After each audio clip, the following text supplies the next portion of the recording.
말씀 보도록 하겠습니다. 고린도전서 15장 12절에서 20절 말씀입니다.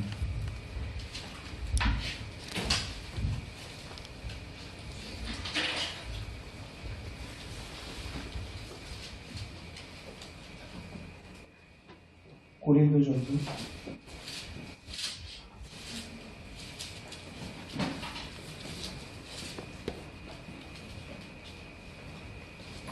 15장 12절에서 20절까지 있습니다. 우리 한 절씩 함께 드리겠습니다.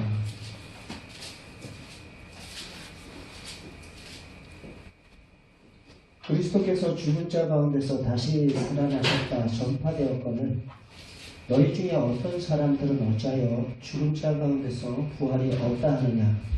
아니 죽은 자의 부활이 없으면 그리스도도 다시 살아나지 못하였으리라. 그리스도께서 만일 다시 살아나지 못하셨으면 우리가 전하는 것도 헛것이요 또 너희 믿음도 헛것이며 또 우리가 하나님의 거짓주의로 발견되리니 우리가 하나님이 그리스도를 다시 살리셨다고 증언하였으나 만일 죽은 자가 다시 살아나는 일이 없으면 하나님이 그리스도를 다시 살리지 아니하였으리라.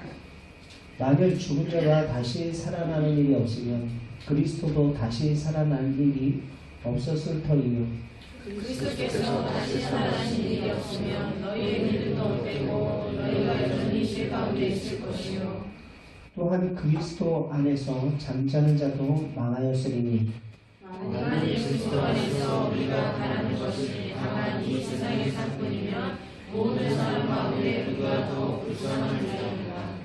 20절 같이 읽겠습니다. 그러나 이제 그리스도께서 죽은 자 가운데서 다시 살아나사 잠자는 자들의 천년이가 되셨도다. 아멘. 자리에 앉으십시오.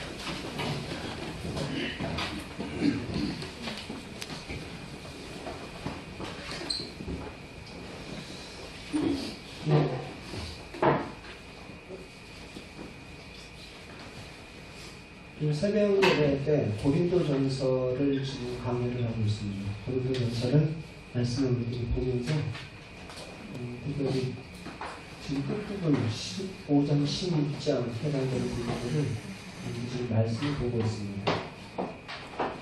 오늘 사도 바울의 목소리가 다소 격양되어 있는 것을 봅니다. 12절 말씀 같이 함께 읽겠습니다.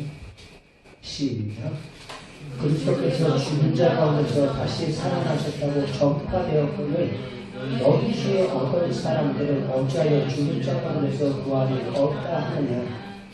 너희 중 어떤 사람들은 하는 너희 중 어떤 사람들은 지금 믿는 사람일까요? 믿지 않는 사람일까요?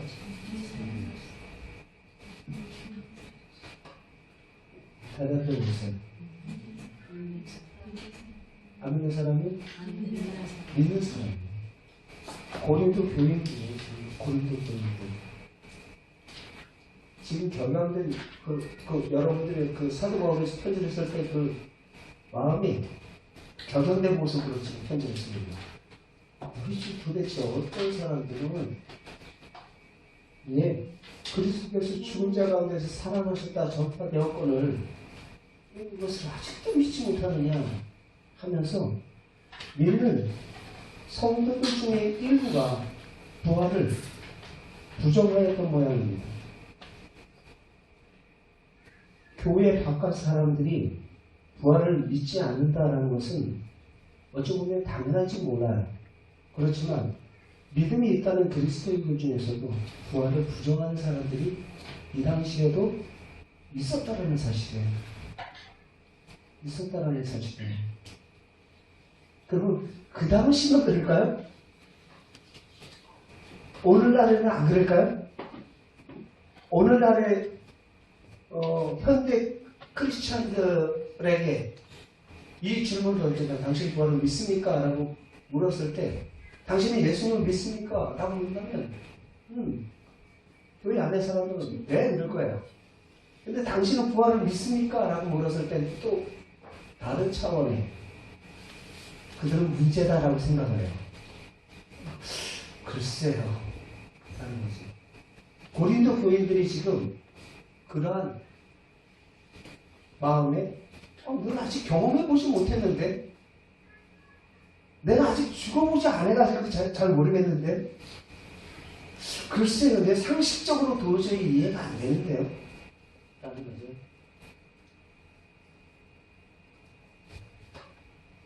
오늘 본문을 통해서 여러분들 부활이라는 단어 자체 뜻이 무엇입니까? 부활. 우리 한자 나온 거 있어요? 다시 부자에 바로 살아날 활입니다. 죽음에서 다시 살아났다라는 것을 의미해요. 정확하게. 죽음에서 다시 살아났다라는 것입니다. 우리가 부활 신앙이 없는 기독교 신앙은 불가능합니다. 우리의 신앙에는 바로 본질적인 부분과 비본질적인 부분이 있어요. 교회 건축하는 문제를 하나를 놓고 예를 들어서 봅시다. 예를 들어서 보면 교회 건물 사각형으로 지을지 마름모 부채꼴형으로 지을지 그럼 본질에 해당됩니까? 비본질에 해당됩니까? 정사각형으로 지어야지만 성전이에요? 교회 당이에요? 아니죠. 그건 비본질에 해당되는 거예요. 그건 비본질에 해당됩니다. 건물을 어떻게 지을 것인가? 부채꼴 모양으로 짓든 정사각형으로 짓든 그 건물을 짓는 데 있어서 적절하게 판단해서 지면 돼요. 그러나 부활은 우리의 신앙에 결코 빠질 수 없는 본질입니다. 본질이 해당되는 거예요. 나의 어떠한 이해되고 이해 안 되고의 차원이 아닙니다. 내가 이해되는 것만 믿겠다면은 여러분들 이 땅에서 여러분들이 이해되는 것이 도대체 얼마나 될까요? 비행기 여러분들 타보셨죠? 좋아요. 버스 타보셨죠?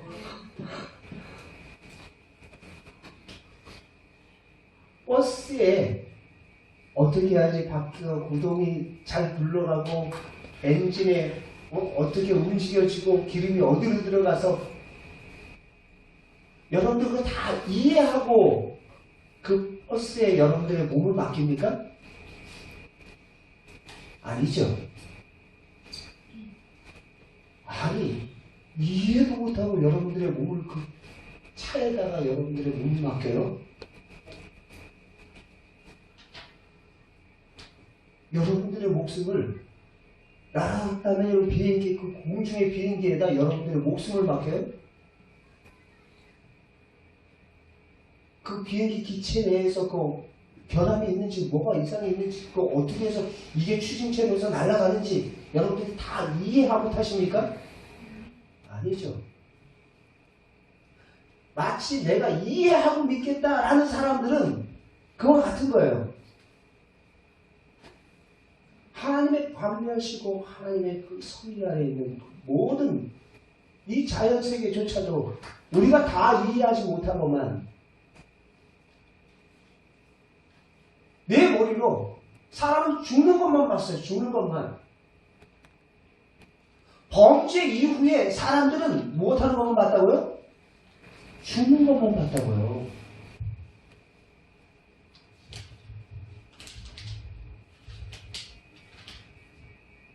범죄 이후에 죄가 가져온 것이 무엇입니까? 사망이라고 그랬잖아요. 그래서 여러분들 보면 창세기 1장에 보면 족보 이야기가 나오거든요. 아벨이 누구를 낳고 누구를 낳고 누구를 낳고 하면서 족보 이야기가 몇 차례가 나와요. 근데 족보 이야기 가만히 보십시오. 가만히 보면 다 어떤 이야기만 나와요? 누가 메시아에 누구를 낳고 향수하고 메시아에 죽었더라. 메시아에 또 누구를 낳고 향수하고 그 살고 또 죽었더라. 창세기서에 보면 그렇게 표현을 쭉 해요. 누가 메시아에 누구를 낳고 누구를 낳고 향수 죽었더라. 근데 신약에 넘어오면서 마태복음 1장에 아브라함과 다윗의 자손 예수 그리스도의 세계라 시작을 하면서 예수 그리스도의 세계라 하면서 시작하면서 어떻게 기록하고 있어요? 누가 누구를 낳고 누가 누구를 낳고 누가 누구를 낳고 성경 저자는 의도적으로 누가 누구를 낳고 까지만 기록해요. 죽었다라는 표현은 안 해요. 예수 그리스도의 세계란 누가 누구를 낳고 누가 누구를 낳고 누가 누구를 낳고 그때까지는 14대요. 누가 누구를 낳고 누가 누구를 낳고 누가 누구를 그때까지는 14대요. 하면서 계속해서 그렇게 표현을 하고 있어요. 그 죽음의 사슬을 끊기 위해서 오신 분이 누구십니까? 예수 그리스도시다라는 것입니다. 똑같은 계보인데 하나는 범죄로 인하여서 아담 이후의 후손들은 그 후손들은 다 모두가 다 죽음 아래에 이르는 그 계보를 기록하고 있고 다윗의 자손 아브라함과 다윗의 자손 예수 그리스도의 세계라 하면서 기록하는 그 이후에 족보에는 무엇을 기록하고 있어요? 생명을 기록하고 있어요. 낳고 죽음에 대해서 언급하지 않습니다.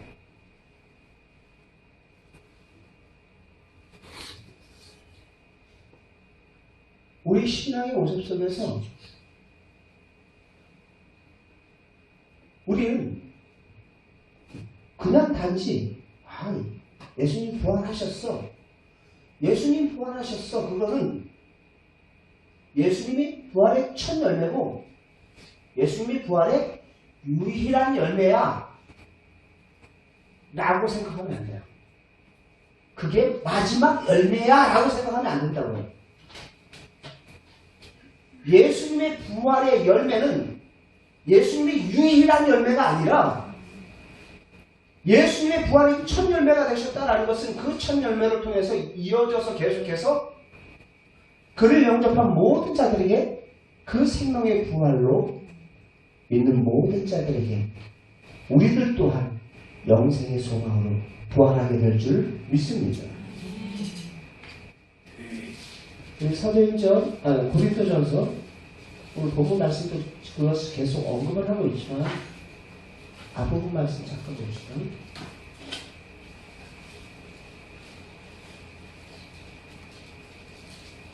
고린도전서 6장 14절 말씀 하시는 분입니다. 6장 14절 시작. 하나님이 주를 다시 살리셨고 또한 그 권능으로 우리를 다시 살리시리라. 아멘. 그래서 예수님의 부활이 중요한 거예요. 다른 건 다 믿겠는데 죽은 자가 살아났다는 거나 이거 못 믿겠어요.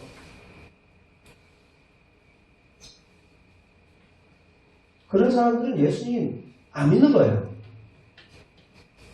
예수님 안 믿는 거예요.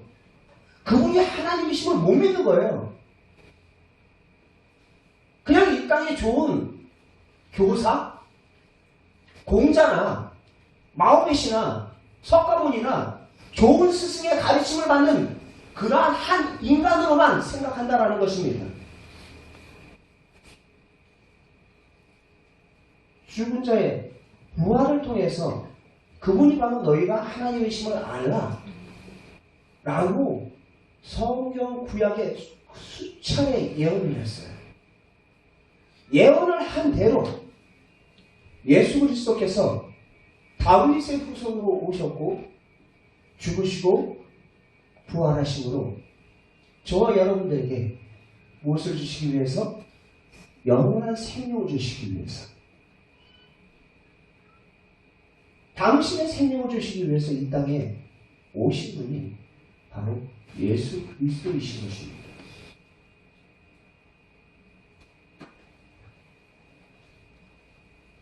우리가 사랑에 대해서 우리가 그 사랑을 받은 자인 줄 내가 안다면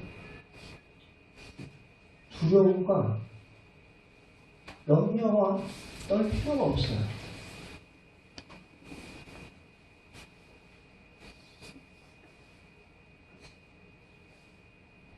로마서 8장에서도 말하고 있는 것처럼 너희가 그 사랑을 받은 자이다 라는 거예요. 그 사랑을 받은 전능하신 하나님의 사랑을 받은 자이다.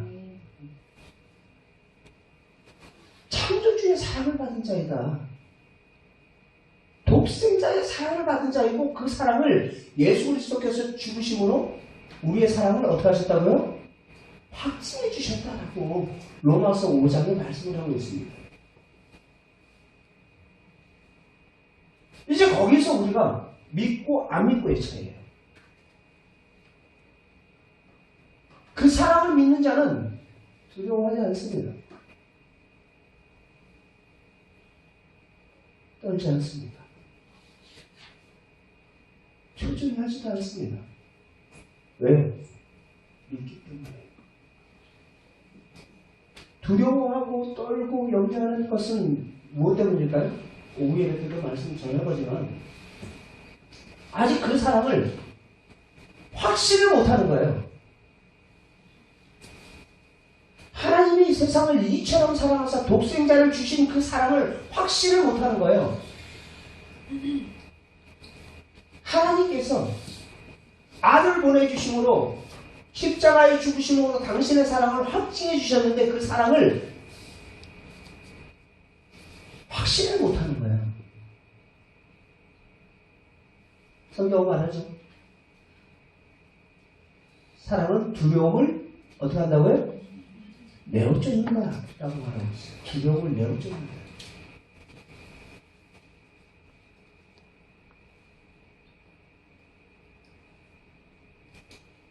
칼이든 창이든 기근이야. 그 어떠한 것도 주님께서 나를 향한 그 사랑에서 끊을 수 없다라고 로마서 8장 30절, 32절, 33절 말씀 속에서 우리에게 증거하고 있습니다.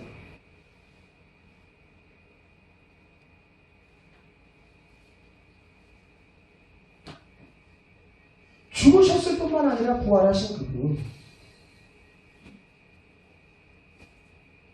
어떤 신학자 그런 소리를 했어요. 사도신경만 제대로 그 의미와 뜻을 제대로 알고서 신앙생활을 하는 사람이라면 그 신앙 결코 흔들릴 수 없습니다. 저는 그 말에 전적으로 공감합니다. 우리는 매주 예배 전에 사도신경을 우리의 신앙으로 고백을 합니다. 몸의 부활을 고백합니다. 나의 죄를 용서받은 것과 몸의 부활과 영생을 믿습니다. 라고 고백을 해요. 근데 고백은 고백대로 삶은 삶대로 이중생활하고 있지 않느냐라는 거죠. 그 부활을 통해서 우리들이 알 수 있는 것은 또한 그분 다시 오시마 약속하셨어요. 로마서 14장 그리고 요한계시록 우리 다시 언급할 겁니다. 끊임없이 우리의 신앙은 그 부활하신 그 주님, 그 재림의 주를 어떻게 하고 갈망하면서 그의 강림을 기다리는 자들이 바로 우리 크리스천들입니다. 주여 여기가 좋사오니 그게 신앙생활이 아니라 주의 강림을 초대교회 성도들의 그 갈망처럼 우리는 그분의 갈망을 기다리며 우리는 신앙생활하고 있습니다.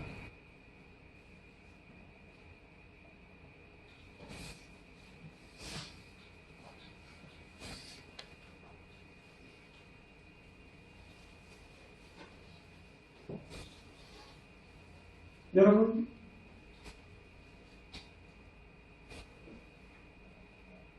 우리는 먼저 예수 그리스도의 그 부활, 그것은 역사적인 사실입니다. 믿습니까? 부활은 역사적인 사실이에요. 이것을 부정하기 위하여서 많은 무신론자들이 인문학자, 고고학자, 난다긴다 하는 그러한 철학자들,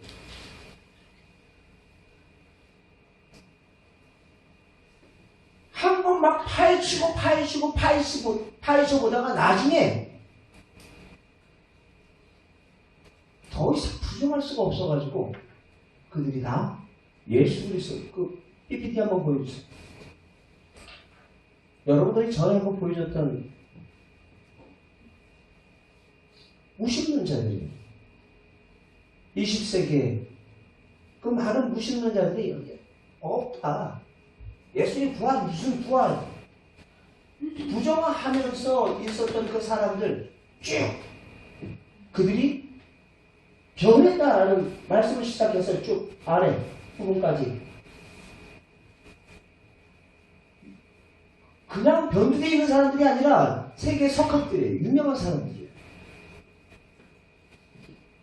자기 지혜로 한번 이게 기독교가 이거 지금 신화다, 미신이다 라는 것을 주장하기 위해서 각양각색의 그 사료와 고대 근동에 있는 그 지역 사료들 다 집합하고 성경까지 다 들이대면서 파헤치고 거기에 방증할 만한 그 거짓의 내용을 찾을 수가 없었던 거예요. 결국 이들도 다 기독교인이구나.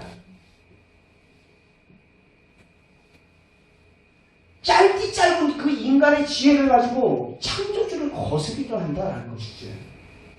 여러분들 제가 종종 쓰는 표현 가운데 어떤 표현을 합니까? 바닷물 물 한 바가지 퍼놓고 그 바닷물 물이 사람들이 지혜라고 따진다면 바닷물에 고래도 뛰어들고 상어도 뛰어들고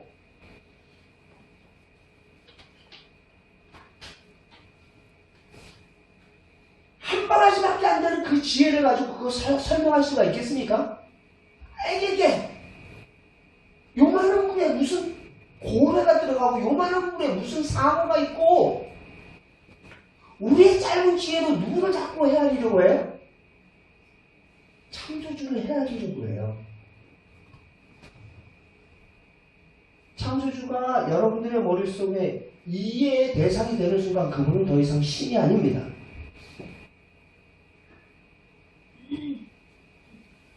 이해가 되는 순간 그분은 신이 아니에요.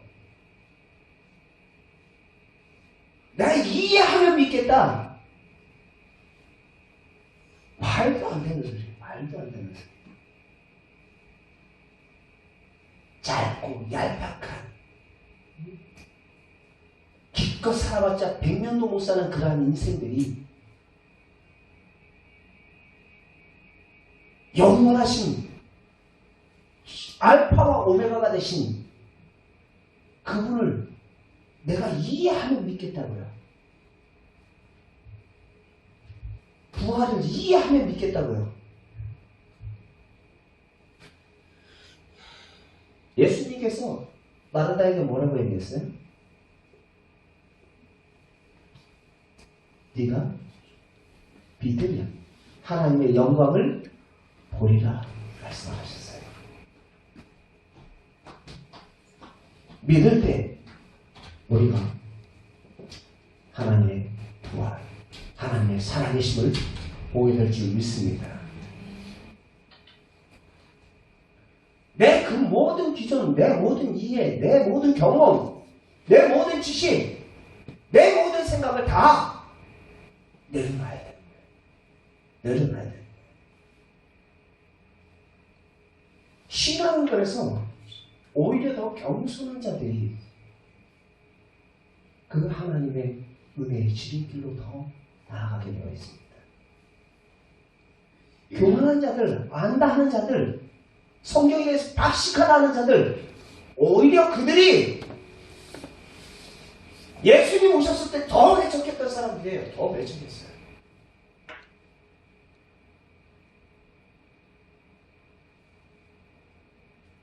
오히려 죄인이요, 세리요, 참이라.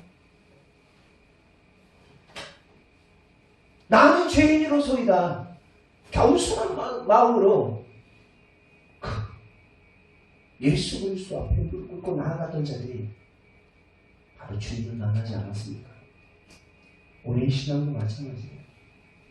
몇 년, 수십 년 신앙생활, 나 목회 신앙이고, 나 누가, 우리 가족 가운데 누가 목사고 중요하지 않아요. 내가 그 살아계신 그 주님을 인격적으로 만났느냐, 그 부활의 주님을 만났느냐가 중요한 것입니다.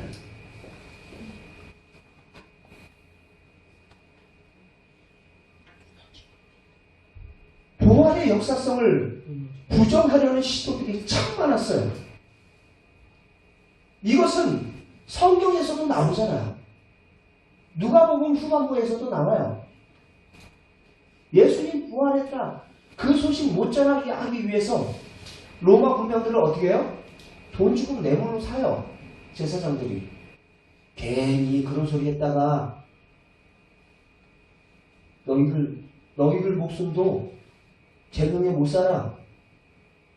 로마서 그 부분 나오죠. 그러면서 그 소식이 아직까지 퍼졌다. 민가에 다 퍼졌다. 그 시대만 퍼진 게 아니라 지금도 퍼져 있어요. 가라지와 같은 거짓된 무신론자들의 그 주장들이 부활의 역사성을 부정하는 그러한 시도들이 없이 많았습니다. 한번 봅시다. 로마서 누가복음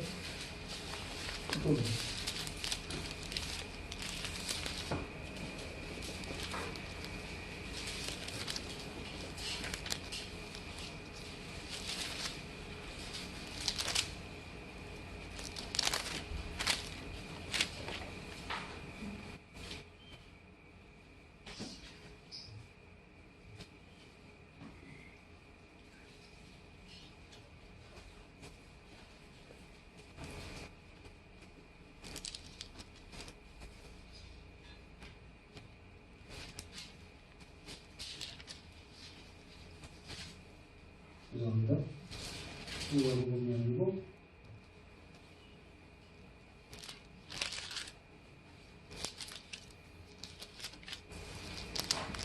시간이 없는 때문에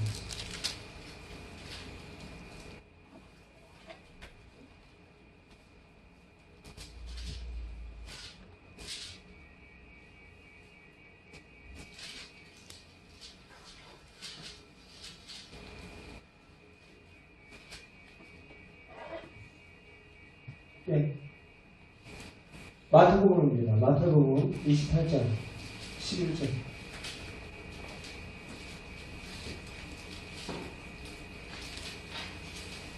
마태복음 28장 11절 같이 함께 읽겠습니다. 28장 11절. 여자들이 갈 때에 경비병 중 몇이 성에 들어가 모든 된 일을 대제사장에게 알리니 그들이 장로들과 함께 모여 의논하고 군인들에게 돈을 많이 주며 이르되 너는 말하기를 그의 제자들이 밤에 와서 우리가 잘 때에 그를 도적질하여 갔다 하라. 만일 이 말이 총독에게 들어가면 우리가 공하여 너희로 근심하지 않게 하리라 하니 15절. 군인들이 돈을 받고 가르친 대로 하였으니 이 말이 오늘까지 유대 가운데 rum을 퍼지니라. 오늘까지 유대만 퍼진 게 아니라 복음만 예루살렘과 온 유대와 사마리아에까지 퍼진 게 아니라 이러한 거짓된 잘못된 그 사탄의 가라지가 오늘까지 퍼진 거예요. 그래서 예수 그리스도의 그 시신 도난설들이 나오는 것입니다. 부활은 우리 기독교 신앙의 핵심입니다. 부활에 빠지면 우리 기독교 신앙은 제대로 설 수가 없습니다. 복음 중에는 바로 예수님의 십자가와 더불어 예수님의 부활이 있습니다. 부활을 부정할까라는 것은 예수님의 기독교의 복음 자체를 부정하는 처사입니다. 그래서 우리는 앞서서 소개한 것처럼 예수님께서 잠깐 기절하셨다가 도망가셨다 기절설들 이야기가 나오고, 그리고 시체 도난설, 오늘 말씀처럼 시체 도난설이 나오고, 그리고 환상설. 원체 사도하다 보니까 그 예수님 무덤가에 찾아간 그 여인들이 환상을 본 거다. 환상설이 이야기합니다. 제자들도 환상을 본 거야. 환상. 어떻게 하든지 예수님의 무엇을 부정하기 위해서? 부활을 부정하기 위해서요. 부활을 부정하기 위해서. 예수님의 부활의 역사성을 부정하게 되면 우리 기독교 신앙은 역사적인 기초를 완전히 상실되기 때문입니다. 복음이 무엇입니까? 복음은 철학자들이 상상으로 고안해낸 이론이 아닙니다. 역사적인 그 사실에 기초된 진리입니다. 부활의 역사성을 굳게 붙은 성도 여러분들 되시길 바랍니다. 복음이 디모데전서 2장, 디모데후서 2장,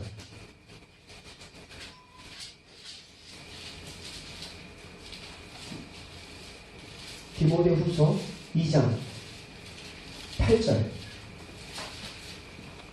내가 전한 복음이 뭔 줄 아냐? 하면서 사도 바울이 이야기를 해요. 디모데에게. 8절 시작. 내가 전한 복음대로 다윗의 씨로 죽은 자 가운데서 다시 살아나신 예수 그리스도가 바로 복음이야 라는 거예요. 무엇이 있어요? 십자가가 있어요. 무엇이 있어요? 부활이 있어요. 다. 바울은 디모데야, 너 꼭 기억해. 내가 전한 여태까지 지금 사도 바울이 노년의 삶에서 마지막 디모데에게 쓴 편지의 내용에서 뭐라고 얘기하냐면, 내가 지금까지 전한 복음의 내용이 뭔지 알아? 다윗의 씨로 죽은 자 가운데서 살아나신 예수 그리스도가 복음이야. 너 이거 기억해. 너 이거 기억하고 사역해야 돼. 나의 달려갈 길과 주 예수께 받은 그 은혜의 복음, 내가 증거하면서 살았던 것처럼 너도 그와 같이 큰 영광스러운 복음 증거하다 그 나라에서 나와 만나자라는 것이죠. 부활을 쏙 빼놓은 채 우리는 십자가만을 강조를 해요. 왜요? 십자가는 다 죽는 건, 그럼 죽는 거는 이해를 해, 사람들이. 근데 부활하는 건 이해를 못 하겠다라는 거예요. 그래서 못 믿겠다라는 거예요. 그 당시 사람들도 그랬다니까요. 그 당시 사람들도 그랬는데, 예수님께서 돌아가신 지 얼마 안 됐어. 죽으시고 부활하신 지 얼마 안 돼서, 그 당시 사람들도 그랬는데, 지금 2000년이 지난 지금 이 시점의 사람들은 오직 하겠어요. 더 하면 더 했지, 더 하진 않다. 시간적으로 벌써 한참 흘렀어. 신화야, 그냥 좋은 도덕적인 가르침, 공자와 맹자, 석가모니의 어떤 그 가르침 좋은 스승 정도로 생각. 그럼 더 이상 그거는 하나님이 아니지.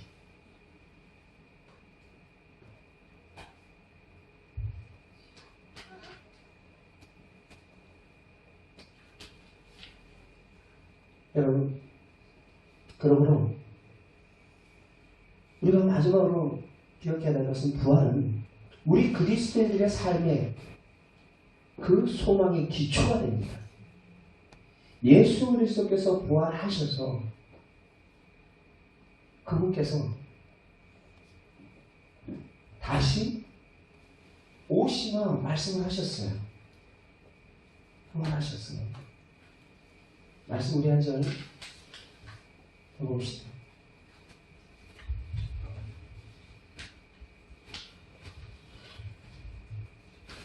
데살로니가전서 4장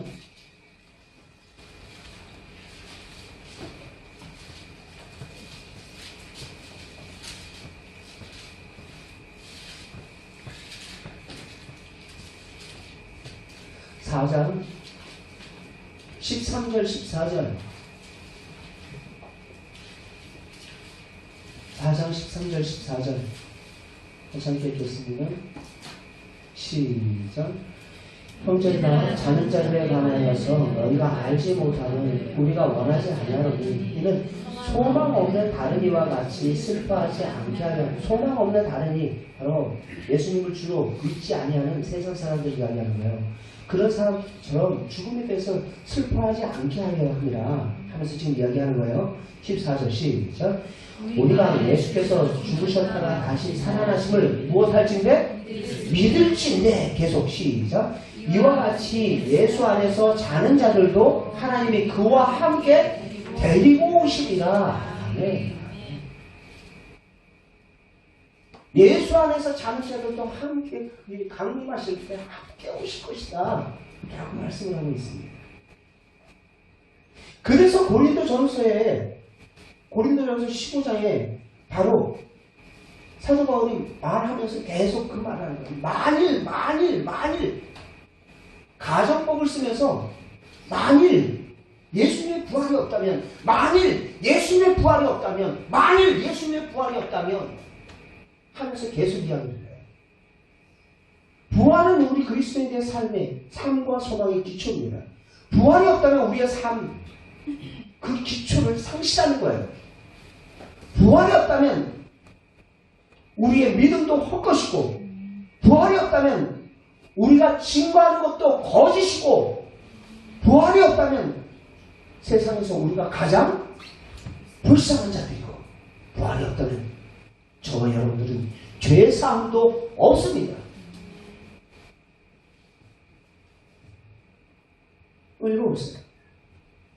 고린도전서 15장 13절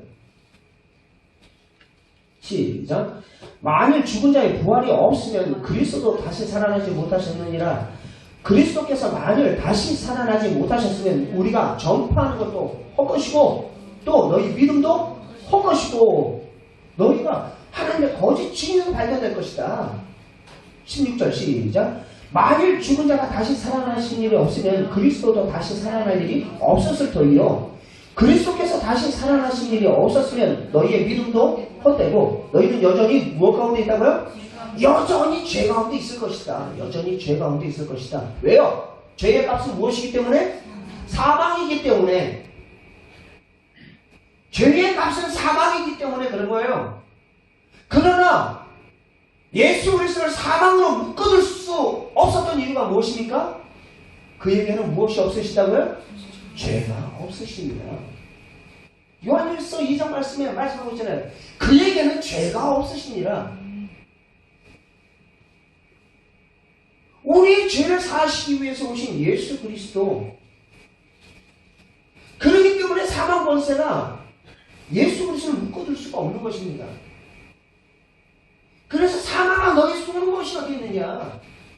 너희 쏘는 것이 어디 있느냐?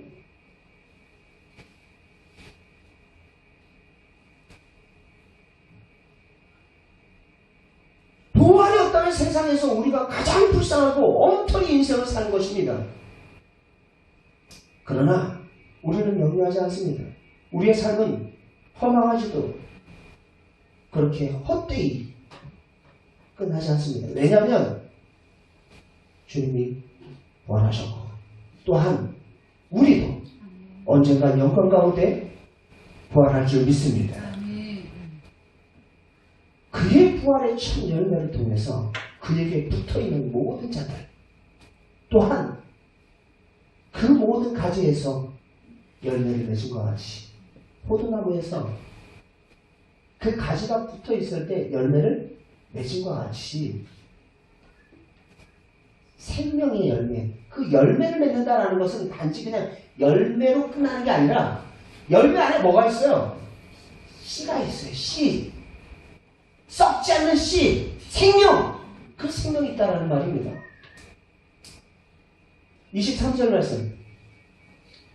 22절, 23절 같이 함께 읽겠습니다.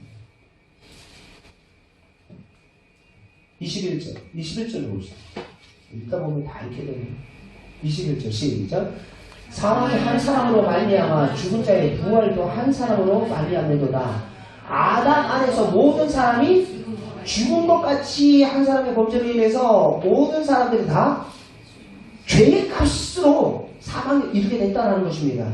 이어서 시작. 그리스도 안에서 모든 사람이 삶을 얻으리라, 생명을 얻으리라. 23절 시작. 그러나 각각 자기 무엇대로? 차례대로 되리니. 차례대로 되리니. 어떤 차례예요? 어떤 차례예요? 부활의 차례예요. 부활의 차례.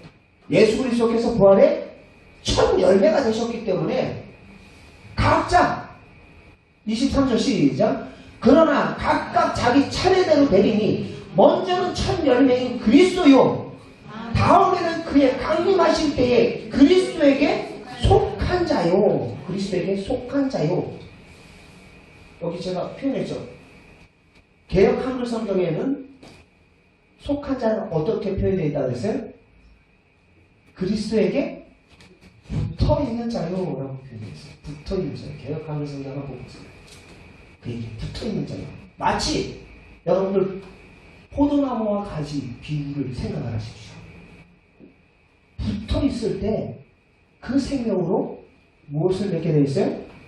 열매를 맺게 되는 거예요.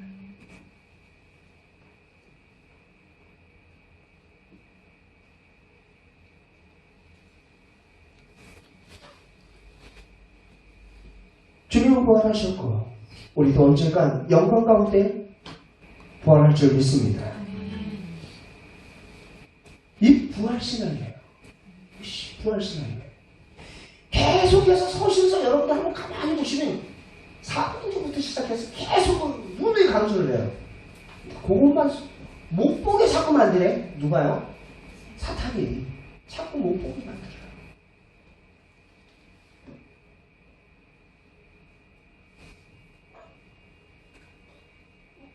주님 다시 오시는 그날 우리도 주님처럼 바로 죽음 가운데 부활하게 될 것입니다. 이 부활 생명은 죽은 다음에도 부활이지만 또한 이 땅 가운데서도의 부활을 누릴 수 있기를 바랍니다. 그래서 사도 바울이 그런 고백을 하는 거예요. 나는 날마다 죽노라. 날마다 죽으면 날마다 내 안에 사시는 분이 누구시라는 거예요? 예수 그리스도시다라는 거예요. 그분의 생명으로 산다. 그분을 위해서 그분의 생명으로 산다. 무엇을 위해서 살아야 할지를 그가 알았기 때문에 학생들 공부를 해도 마찬가지고 직장인들 직장생활을 해도 마찬가지고 지금까지는 나를 위해서 내 아빠를 하기 위해서 나 먹고 살기 위해서 나 출세하기 위해서 공부를 했다면 이제 그 패러다임을 완전히 바꾸십시오. 부활신앙이 제대로 머릿속에 박혀있는 자들은 내가 무엇을 위해서 살아야 할지를 알게 돼요. 제가 여러분들 즐겨보는 말씀 있죠. 고린도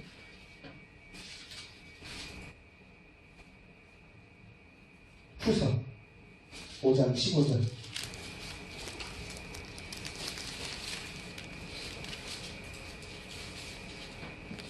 (13절부터) 15절까지 봅시다. 13절.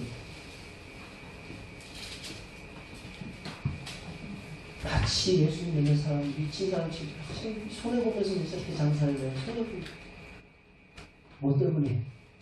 바깥에 세상 사람이 왔을 때 꼭 믿은 자를 같아요. 또 보세요. 고린도후서 5장 13절에서부터 15절까지 같이 읽겠습니다. 시작. 우리가 많은 미쳐서도 위한 것이요 정신이 온전하여도 연애를 위한 것이니 그리스도의 사랑이 우리를 강권하시는 거다. 우리가 생각하건대 한 사람이 모든 사람을 대신하여 죽었은즉 모든 사람이 죽은 것이다. 15절 시작. 그가 모든 사람을 대신하여 죽으심은 사랑 있는 자들로 하여금 다시는 그들 자기 자신을 위하여서 살지 않고 오직 그를 대신하여서 죽으신 죽었다가 다시 살아나신 예수를 위해서 살게 하려 하십니다. 아멘. 오늘 말씀 부활신앙이 없이는 기독교 신앙이 불가능합니다. 우리의 신앙의 핵심이 부활신앙을 굳게 붙드는 우리 사랑 충만한 모든 성도 여러분들 다 되시길 주의 이름으로 축원합니다.